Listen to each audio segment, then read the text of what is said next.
That is wonderful. Hi, I'm Julia Cameron, Managing Director of Prosocial Design Network. Thanks so much for being here. And it's actually almost 2 years ago that several of us in this space were at the Trust and Safety Research Conference, which you may know is one of the few events that really intentionally brings together researchers and practitioners who are in our field. Um, and while I was there, I think I heard a dozen times various versions of the statement, we really need to talk to each other more. Whenever researchers and practitioners meet, we learn so much from each other. Practitioners build insights from researchers, and researchers gain better understanding of the needs of prosocial technologists, etc. And this refrain echoed something that we've heard at Prosocial Design Network over the years, which is from practitioners who tell us that our library of evidence-based research around prosocial design is great, but it really just scratches the surface. And practitioners and technologists tell us they want not only more research, but they want research that really addresses their critical needs and has a better understanding of tech. So back to that Trust and Safety Research Conference, after hearing from so many that there really was a need to better connect researchers and practitioners, several of us thought, well, why don't we try to figure out how to do that? And that's what we did last fall. We brought together almost 20 of us from academia and from tech, and we had a series of 5 conversations to answer the question, as Alba said earlier, how can researchers and tech professionals better connect to catalyze actionable research that informs how to build healthy digital spaces? And we're here today to talk about the reports that we came up with, and that not only summarizes our recommendations and ideas, but also talks a little bit about how we got there. And so I am joined by 4 other panelists here, who I said we will not do lengthy or any introductions. We'll just kind of tee them up to answer questions. You see their names, you can Google them. They're all incredible. So one of the first things we knew we had to talk about in our working group is to first define our terms. And in particular, what exactly we meant by actionable research. Perhaps unsurprisingly, given the diversity of the group or people's backgrounds, we had different ideas. So Amanda, could you start us off and share a little bit about that discussion we had around actionable research, where we landed, and also I know you've thoughts about what still needs to be done to answer that question. Yeah, thanks, Julia. As you can imagine, you get a bunch of researchers together and academics and people who are thinking about this topic, and we all want to operationalize everything, right? We have very strong feelings about words and what they mean. And so we even spent quite a bit of time like, is actionable the right word? Like, is it meaningful? Is it like, what are we trying to get at here? And we did settle on actionable research, with the caveat that not all research needs to be actionable, of course, right? A lot of research exists to make a theoretical contribution or intellectual contribution that isn't immediately actionable. And that is, of course, really valuable research.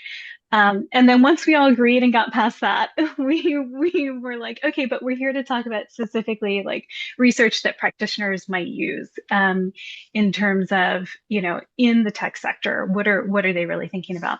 And these, thanks, Julia, for sharing that. These are the three, I'm going to say three with like a fourth continuation, but the three kind of themes we settled on. So one is this idea of goal alignment. For research to be actionable for practitioners, it probably needs to answer some questions or address some problems or challenges that practitioners care about, right? So if it is, and I say this with like full recognition that this is my own bias, right? Historically, I come from a background of like feminist HCI, right? If you do a work about feminist HCI, it might be interesting, but it may not answer questions that like a practitioner cares about or can put into practice in the workplace or in production. And so there really has to be this goal alignment. So what do practitioners care about? What are the challenges they're facing? What are they trying to address? And how can research answer those questions or in an incremental way even? It also has to be attuned to practice. And this is closely related to goal alignment. So not only does it need to ask questions that practitioners care about, but it needs to be able to result in findings or insights that could be adapted by practice, right? So if you're asking a question that a practitioner cares about and your finding or your insight is to like stop using the internet. Maybe that's not necessarily pragmatic in terms of practice, right? Or depending on, kind of maybe the answer is to create friction or something else, right? But the finding or the insight really has to be relevant to practice as well. And then the next step in terms of like, if you think about a research product or how it's delivered, is we realized after going through a lot of examples that practitioners gave as something they found valuable is a lot of it had been kind of frameworkatized with the quotation marks around it, right? This is our own little neologism. It had been expressed or put together, delivered in a way that made sense to practitioners. So maybe it drew on existing frameworks or models or theories, or was packaged in a way that could be easily applied, and um, that that's really helpful, right? Because often practitioners are facing a lack of time to in uptake. And then the fourth category is this contextualization, and that's more about one study alone may not be enough, right? Building a body of evidence. So a series of studies that draw on something and that really come across in a way that bring forward not only evidence and recommendations about a direction to be taken, but aren't just a standalone study, right? So that's what we came up with, and I learned a lot in the process. Um, Thank you, Amanda. So well done. Really pulling together many conversations and synthesizing it beautifully. And uh, when we go to the breakouts, there'll be an opportunity to continue to talk to Amanda about how we can learn yet more about what exactly is actionable research. Um, so we have a lot of solutions, but before we get to those solutions, as I said, we also wanted to talk about why there currently is a lack of enough of connection. And so we were operating under the assumption that even though there is um, kind of a will to for researchers and practitioners to connect. We're not, it must be because there are barriers or there are obstacles. So we're going to turn it over. We're going to hear from first from Glenn and then from David, or actually, no, I flipped around. We're going to hear from David and then from Glenn. If each talk about first from academia's perspective and then from industry and practice perspective. Both what are the existing motivations for academics and tech professionals to connect, but more importantly, you can focus on really what are those barriers that are kind of getting in the way and making it the road not so smooth. So David, I hand it over to you first. Yeah, thank you. Um, yeah, I think when we discussed what makes this specifically interesting for academic researchers, two specific directions surfaced for us. So one is, I think, and that's very straightforward, is just that academic researchers obviously like to see their theories and intervention mechanisms and concepts applied, because then it is actually connected to impact, and it is also kind of a unique way for these things to be tested in practice, right? So this is, I think, a very clear thing. The other thing that we also note is that academic researchers in general are very open, I think, to learn from practice about what are the focus points, what are the issues that we really want to address in highest priority. So I think that the motivation and the will is definitely there. In terms of roadblocks, the two main things that we identify are best described, I think, as competing priorities and then also finding connections to practice. So, in terms of competing priorities, I think it's not a secret that the incentive system in academia is not really shaped to give any space or any room beyond the actual academic publication. And really establishing these relationships and organizing a collaboration also with a lot of different disciplines and then from industry, I think it takes a lot of time, it takes a lot of effort. And so this obviously competes with projects that are way easier in leading to academic publications. So this is always something to consider. And then even if researchers are looking beyond this and motivated to do these things, I think um, when it comes to finding these connections, one thing that always surprises me is how few researchers are aware that these things are even possible. So I very often talk to academic researchers and tell them about certain opportunities to connect with practitioners and actually establish collaborations and think through these things. And they are very surprised that this is even a thing, because I think also traditionally or historically, these things are often like thought through in parallel and not really, or independently, not really as an intersection. And then even I think when people are aware, they don't really know where to start. So there's not really like an overview or like a wiki or any crowdsourced resource where you can look up what's happening, what people are interested in.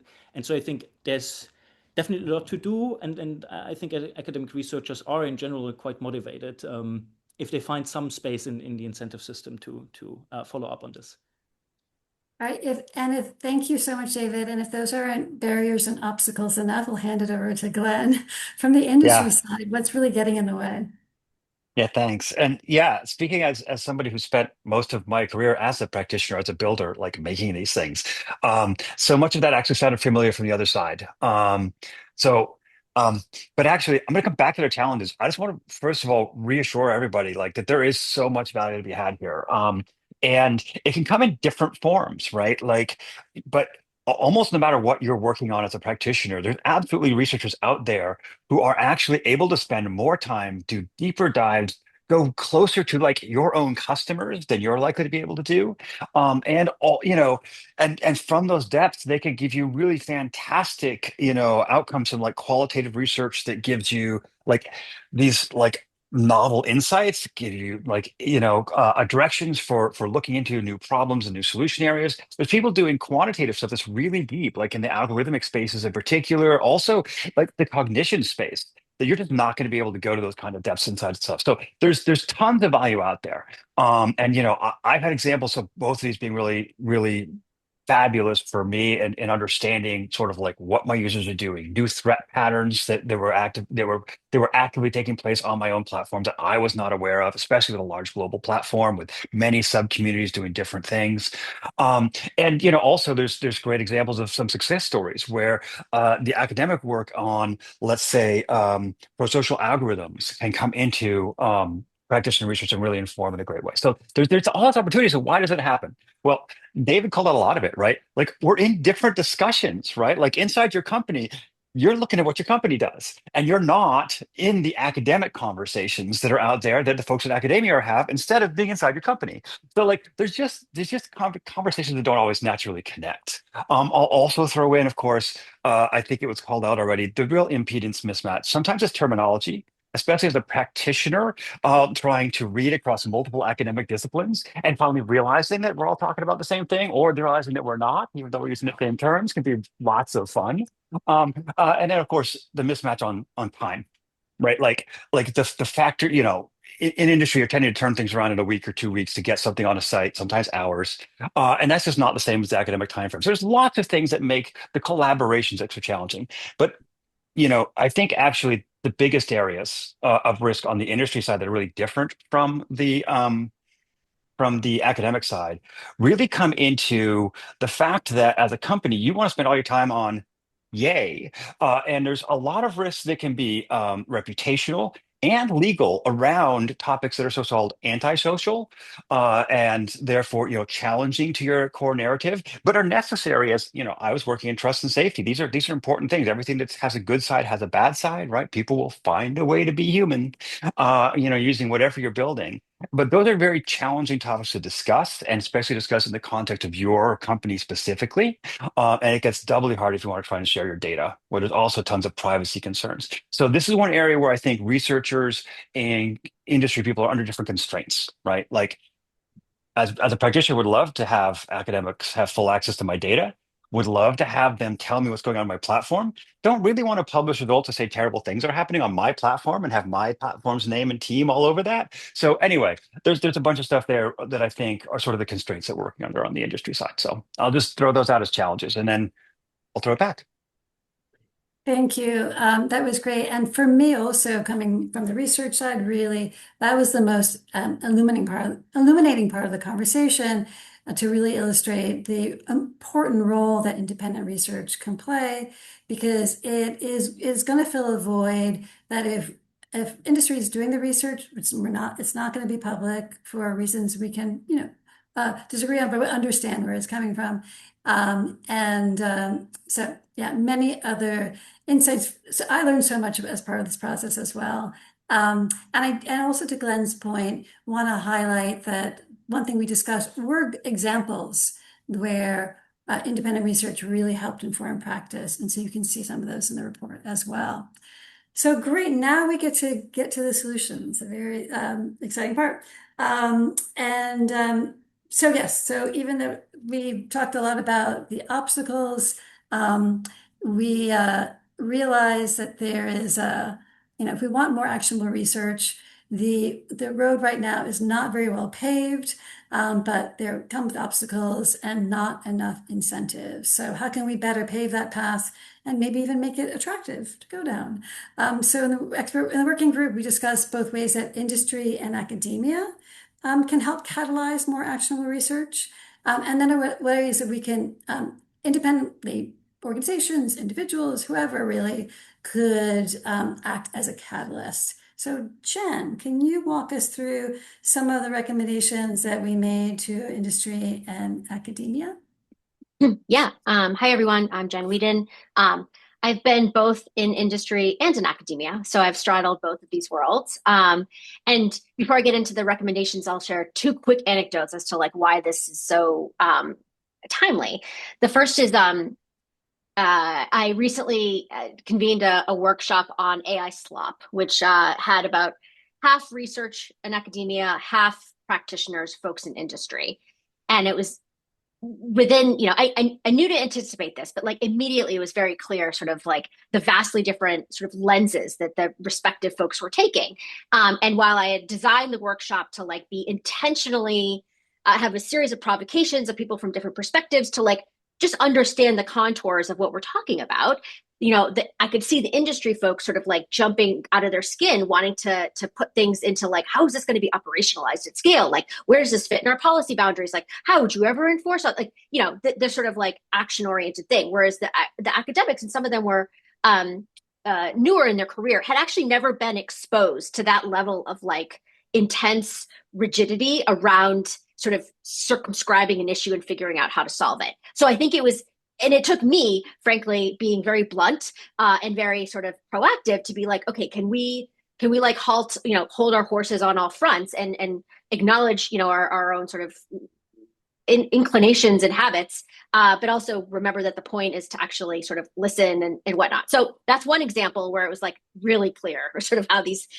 ships in the night. The second thing is that I was talking to another colleague at a different school at Columbia who's doing some research on youth mental health escalations and chatbots, right? And so they're doing all these. They had got a bunch of data donations from youth who had various incidents. And so I was talking to him, was really excited because I was interested in this as well. But it turns out he and the team had zero idea about sort of different types of UX or product affordances, or like even the different types of teams within frontier model companies that they could then tailor their findings to, right? And I was like, so I asked him like, how are you thinking about framing this? Or like, what do you, and he's like, we don't really know. It's like, cool. So those are like two kind of very recent examples. I'll also say briefly that like, and this gets into the academic institutions, right? Which is like one, obviously like academic institutions should reward and incentivize in different ways, sort of practice-informed research with hires, with promotions, with reviews, et cetera. I'll also say that internally, because I work at an international affairs and public policy school, the notions of impact are very much tied to like traditional policy influence. And so having to frame and be like, okay, yes, that's one stakeholder though, but we live in a world in which, sort of framing things for tech companies and product teams is like just as important. But yet a lot of those folks who had been in academia longer or, had been like diplomats for their whole lives, this just like wasn't on their radar. So there's a lot of individual sort of advocacy and eye-opening sort of discussions around expanding notions of impact, especially in more kind of traditional academic spaces that may not be as exposed to industry. Now, if you're working in AI and things are, in a computing school, like there's probably more sort of appetite for that. But for me, that's also something that I found that I would add to this thing is like academic institutions sort of like modernize your sort of stakeholder analysis. Also providing administrative support to support kind of collaborations, right? Like a lot of times there might be extra, hoops or new problems to think through, like that are different working with companies or industry versus nonprofits, but like it's not, it can be done. You just need sort of different skill sets. On the industry front, I think, anybody would be, researchers are always thrilled to be acknowledged when independent research kind of informs work. And so, shout outs there where credit is due is very important. Funding research from academia and civil society, obviously, while safeguarding independence, transparency, and whatnot, right? Like, so the ways in which contracts or gifts are worded, right? Making sure that there's not sort of a tied to, circumscribe or limiting the research in specific ways, which you can sort of read between the lines, right? In terms of, we obviously don't want to influence research with industry funding. And so finding structural ways to reinforce that. And then lastly, again, like industry has lots of novel ideas on how to disrupt things. Let's think about novel ways of incentivizing opportunities to engage with academics. And being from within industry, it was always amazing to have academics be able to say things out loud that we couldn't necessarily say, right? So it's like find the ways, which again doesn't mean that we wanted to inform it, but like there are mutually like reinforcing incentives there that I think are powerful. So that's my input. You got a thumbs up from Lena on that last comment. Thank you so much, Jen. So we're going to go to breakout rooms in a minute, but I want to follow up with Jen's discussion of the recommendations we made to academia and to industry, and quickly talk about some of the ideas we had about, well, how can we as independent organizations or individuals, or even if we're, or we don't have to limit to independent, it could be industry and academia could do these things as well. But what are other ideas where we don't depend on industry or academia? And so I'll just kind of zoom through those.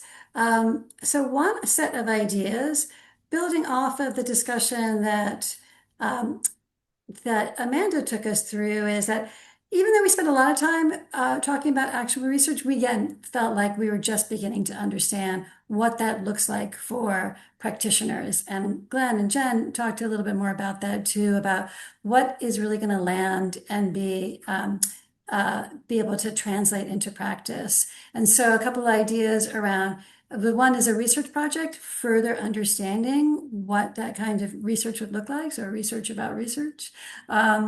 But also we know that practitioners in tech, their priorities and questions are going to change over time. So there could be a yearly survey that goes out to tech practitioners across industry and into the open social web, et cetera, to better understand what are their critical questions right now that research could really help inform. So that was one set of ideas that we talked about.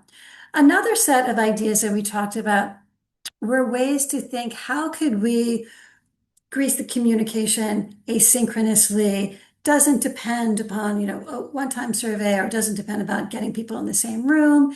And so we talked about different ways that we could use a platform as a way to surface both research ideas that could really inform practice, as well as inform research projects so that they could be more resonant, or as Jen talked about, as Amanda talked about, and also Glenn talked about, how the research could really speak the language and be cognizant of how technology works. So, and in various ways, it could, so one thing, there could be a process where people put their research ideas and those get upvoted, maybe by practitioners who kind of we register so we know we can, trust their upvotes. And so there are lots of ways we could imagine that this platform would work. And then there were, we had quite a few, but I'm just not gonna touch on all of them and just look at another bucket that we can talk about in breakout rooms. And this is just an opportunity to create more materials that can go out into the world to again make those connections somewhere. So as David talked about and Glenn talked about, oftentimes people don't even, it doesn't register that you research and practice can connect. So for example, published case studies where platforms have used research to really inform their work and improve the outcomes on their platforms. Creating a playbook that was really kind of a how-to guide for practitioners to take what researchers know and apply it to how they develop out their platforms and their tools. And then even ideas like have a humans of prosocial tech research series, where a real bit more human approach to sharing stories about the interesting research that could inform practice and could go the other way. So those are the series of some of the ideas that arose, but we wanted to spend this time to really dig into those ideas. And so rather than go into a Q&A, what we're going to do is go into some breakouts. So you all have in your event document, I thank you, Audrey, for continuing to share that. We're going to have 5 breakout rooms and talking about some of these themes. David is going to be digging more into talking to folks about what could be recommending to academia. Glenn will be talking about recommendations. We'll be talking to folks about recommendations for industry. And again, we can share ideas from a report, but we're also really interested in hearing folks' ideas and how and also how existing ideas can be improved upon. We'll have a breakout room with Amanda talking about various forms of surveys and research to better understand practitioners' needs and what is actionable research. And then I'll be doing a breakout for folks who are interested in talking about how a platform can work to help research be more practice informed. And finally, Jen will be in a breakout where talking about what kinds of materials can we be building to help translate research into practice. So I guess we can stop spotlighting folks. And then I guess we will also say that this will conclude our recording. And so we'll say goodbye to people.